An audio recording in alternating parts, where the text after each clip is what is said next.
Hey guys, thanks for tuning in. So today we're going to be reviewing the XR-7 Hexacopter. It's kind of a nano hexacopter. And this is a review model from lighttake.com. I'll have the links in the description of where you can pick this up. Just take it out of the box. And then what we're going to do is we're going to go to the park, get some park flying in. After we set this up, do some house flight, and then also come back to the table here and do a final thoughts, pros and cons on what I thought about this guy. Controller looks kind of like a PlayStation little mini controller here. And there's our Hexacopter. So the XR-7. So initial thoughts on this thing out of the box. Seems very durable. I kind of like the body construction.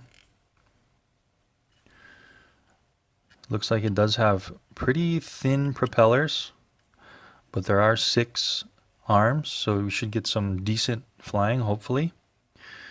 And let's see what we got here. We got an on-off switch on the back. Looks like we have our charge port on the back here. On-off switch here. We have a light in the front. And then it looks like we have a built-in battery, non-removable battery. I'm sure, I guess if we did take this apart, we could switch the battery out if something happened to the battery. But as far as for normal flight, it looks like it's a fixed, non-removable battery. So just a quick note, there was no indication of the battery MAH in the instructions or the packaging, but on the website, on Lighttake's website, it does mention it's a 180 mAh 3.7 volt battery. So, and then what else we get in the package is this little bag. And in the bag we have a charger. So this is a USB charger, so you'd plug this into a cell phone wall adapter or a computer to charge. And then plug the other end just directly into the craft like so. And then they also give you 4 props. Would have liked to see them give 6 props, but 4 is definitely better than nothing. And then here's the manual here. Basically it's just a folded up glossy manual. I'm not seeing a screwdriver, so this is the second craft I've reviewed recently that shows that there's supposed to be a screwdriver in the box, but there is no screwdriver, so that's unfortunate. So the manual goes through how to charge it up, what all the flight modes do, how to fly, what all the buttons do on the controller. And let's just go over that really quick while we have the manual open. So basically you have your throttle up and down, you have your yaw here, left and right, you have your pitch, forward and back, and your roll, rolling left and right. And then interestingly enough, these are your trims up here. There's no trims on the side of the controls. So these are your trims. So this would trim your pitch and this would trim your roll. So these 2 top buttons up here are actually only trimming this and this. If it's going forward and flying slightly forward, you would basically tap this button. If it's flying back, tap this one. If it's flying a little left on hover, tap to compensate for left and right. And then basically your flipping and acrobatics are just by pushing in these buttons here. So the headless mode would be just pushing in the left stick one time, which would put it in headless mode, which will allow you to yaw, and then as long as you launch with it facing away from you, you'll be able to pull back towards you and any direction the craft is facing. And then the right stick would be your flipping, so you tap it in and then press it in any direction and it should do a flip. And then it looks like for accelerometer gyro calibration on this guy, all you're doing is when it's on, put it on a very level surface and then pull, after it's all on and bound, go ahead and pull both sticks to the bottom. So the left stick down to the bottom left and the right stick down to the bottom right at the same time. You should see some blinking and it should do its calibration for level flight. As far as the batteries for the controller, basically just have this tab here on the back. Seems like it clicks in pretty nice and sturdy. And it just takes 2 AAA batteries. Okay, so anyway, those are the flight modes. Gonna go ahead and charge this guy up, get some park flying, some in-house flight, and some hat cam video of it all, and just see how it does. Then come on back to the bench and do a final thoughts, pros and cons, and see exactly how this thing did. So let's go fly. Alright, so we're at the park with a little XR-7 Nano Hexacopter. And I'm going to go for a park flight. There's just a little bit of a breeze here, maybe a 5 mile per hour variable wind, and we're going to see how this thing does.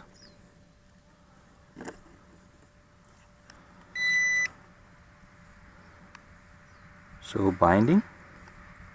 And there's no second beep on the bind, so when you bring it back down and you see the solid red, that means it's ready to fly.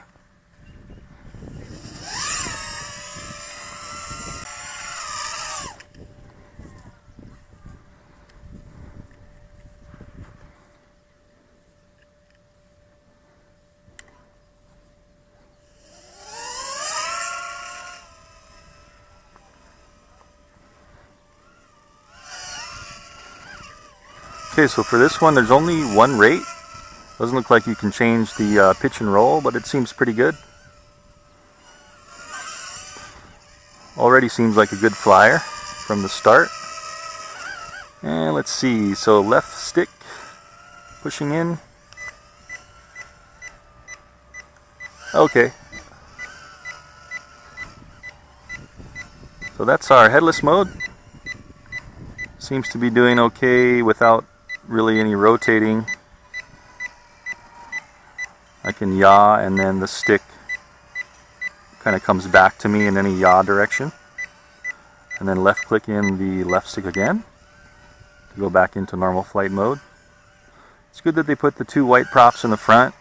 Helps you keep the orientation because there are no other lights. And then the right thumbstick should do a flip.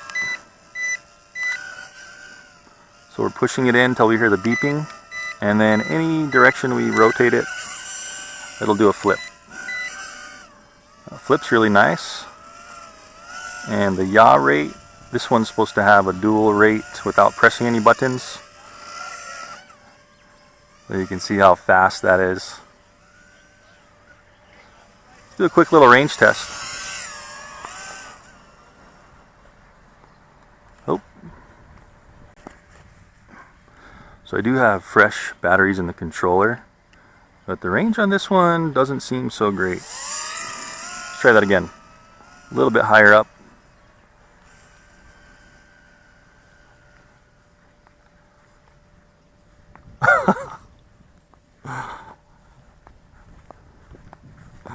Okay, that wasn't good.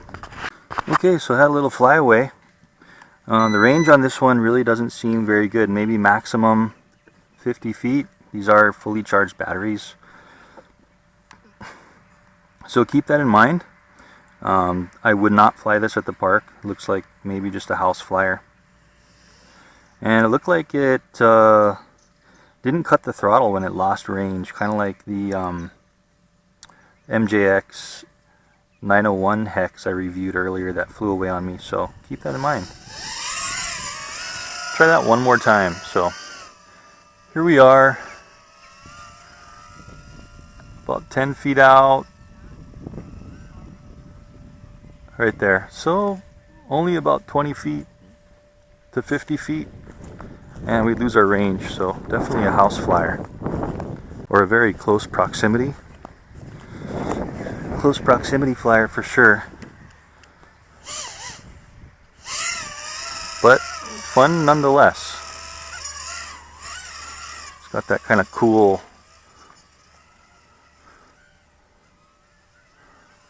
super yaw when you just hold the yaw stick.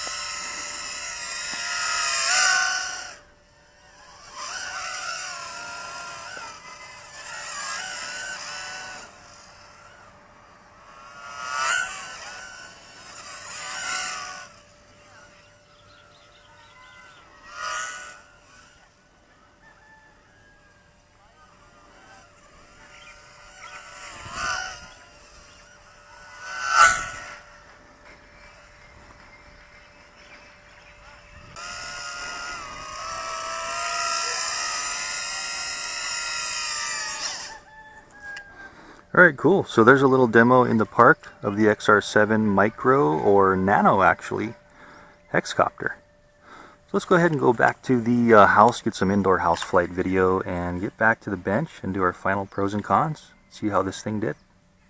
Okay, so we're at the house, going to do a kind of an indoor, no wind, nighttime flight with this little guy.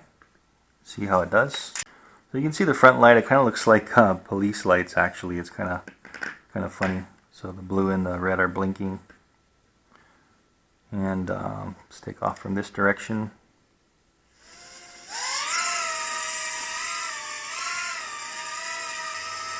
So let's see how it does hovering. So pretty good. That is commendable for a little Nano. That's pretty good. Hovers pretty good. Let's do a quick little throttle test. A maximum lift test. So just hovering and full throttle. Not bad. A little bit sluggish. That's usually how these hexes are though. These nano hexes. So this one does a slow into fast automatic yaw. So you can push the stick really slow and you can do a nice easy yaw. But it looks like once you get past, say halfway, it starts to spin like a top. So I'm not pressing any buttons, I'm just pushing the yaw all the way to the left or right. And you can see how it just starts to spin like crazy.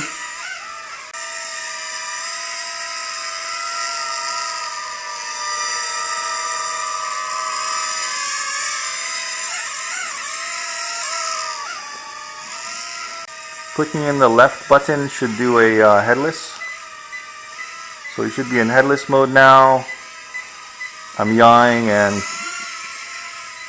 going away from me, towards me. Seems pretty good. It's a little bit skewed already. I was spinning quite a bit. But overall it's working pretty good for a Nano to have headless like this. Okay, so clicking in the left stick again to get out of headless mode. And I'm going to do some flips with the right thumbstick, clicking in and pushing in any direction. Forward flip, left flip. So pretty good.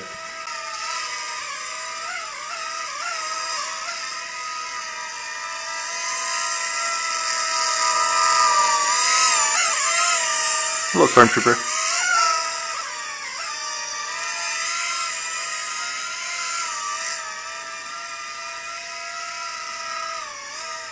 Not really seeing any other rate mode, so this is what you get.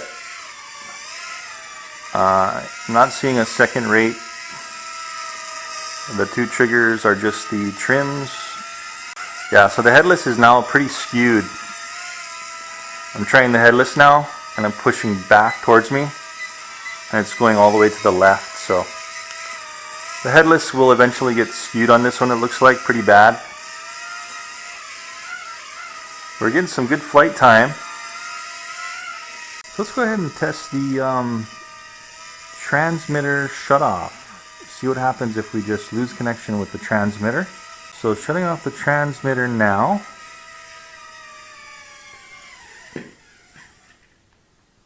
Okay, so it kind of went into a slow descent and then it just stopped. So let me do that from a little bit higher up. Shut the controller off now. Okay, so it kind of cuts the throttle to a little bit of a lower throttle and gradually drops it till it stops. So I guess that's a little better than completely falling out of the sky immediately after you cut the throttle. Gives it a little bit of a softer landing if it's high.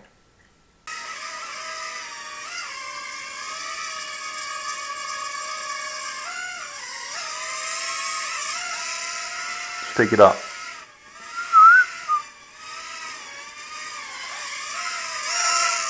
Pretty easy to control. Alright, so when the battery, the low level lights are coming on, I see that it's blinking mainly red. Fortunately, there's no other lights except that front light. But that means if it's just flashing red, you're running out of battery, so you're going to want to come down. Now it's coming down on its own. And there we go, there's the low voltage shut off. So good to know it has a low voltage shut off so it won't destroy the battery. Cool, so this is a fun little flyer for sure. I'm going to take this guy back to the bench and do a final assessment, pros and cons, and see how it did. Hey guys, welcome back. So we're back to the review table with the XR-7 Hexacopter Nano. And got to see some video of house flight, park flight, and just how everything performed. And we're going to go through some pros and cons now, some final thoughts on this guy. So first of all, I really like the looks of it. It's got a nice shell design, enclosed shell design, and it looks really cool. Really compact and kind of nicely designed look to it. That black I like a lot with the XR on top. Looks pretty neat. This one had pretty kind of a moderate lift. Not as good as some drones, but not as bad as some. So this was kind of in between on the lift. Not bad. One of the things I did notice was when I had hard throttle, when I was just throttling up full throttle, it did kind of want to pull yaw to the left a little bit. So it wasn't able to hold its bearing when you did hard upward throttle, is what I'm trying to say. So whether that's a real con doesn't really matter, but there was some slight rotation to the left on hard acceleration. So it's got this neat variable rate yaw. There's no rate button, but when you are just basically pushing the left stick in the direction of yaw, if you push a little bit, it'll go slow. And then if you reach like maybe the 75% rate or so of it, it'll just start spinning like a top really fast.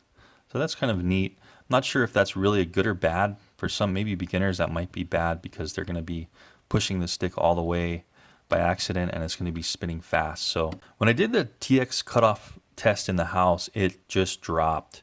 But at the park, as you can see, I did have a flyaway, which is basically I went out of range. When I did go out of range, I had the throttle maybe 75%, and it seemed to just kind of keep that throttle and fly away. Even though I pulled the throttle all the way down, it just kept going for, gosh, I don't know, maybe 5 seconds. And it actually flew over to this lady that was training her dog, and luckily didn't hit anybody. But that seems to be an issue like this, kind of like the issue I had with the black MJX X901 Hexacopter. I don't know, maybe they're using a similar type of board in there or something, but didn't really like that because the range was so short on this one, which was, we'll get to that now, was about 25 to 50 feet. So real short range. You're not going to want to fly this really anywhere out of 25 to 50 feet. Otherwise, you're going to have range problems, and possibly if your throttle's high, it's going to just fly away on you in a tree or something. So keep that in mind on this one.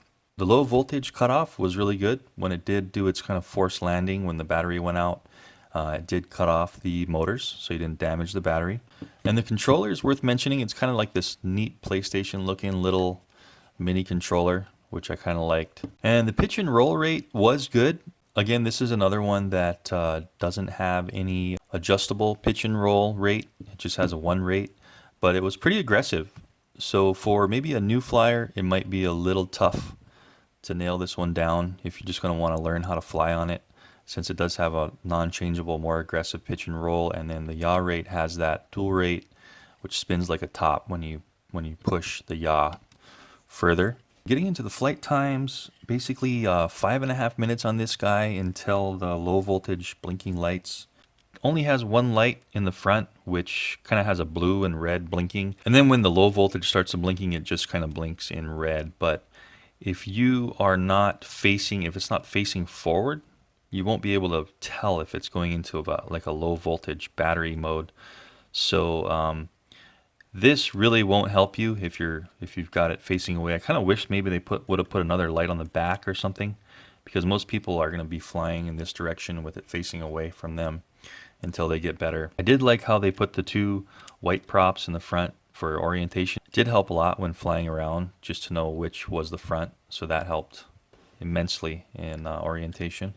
And then when the low voltage red blinking did hit. It had about 15 seconds until it just slowly dropped. So all in all, this thing is a really fun flyer as long as you're flying in like a close proximity range to you within maybe 20 to 50 feet.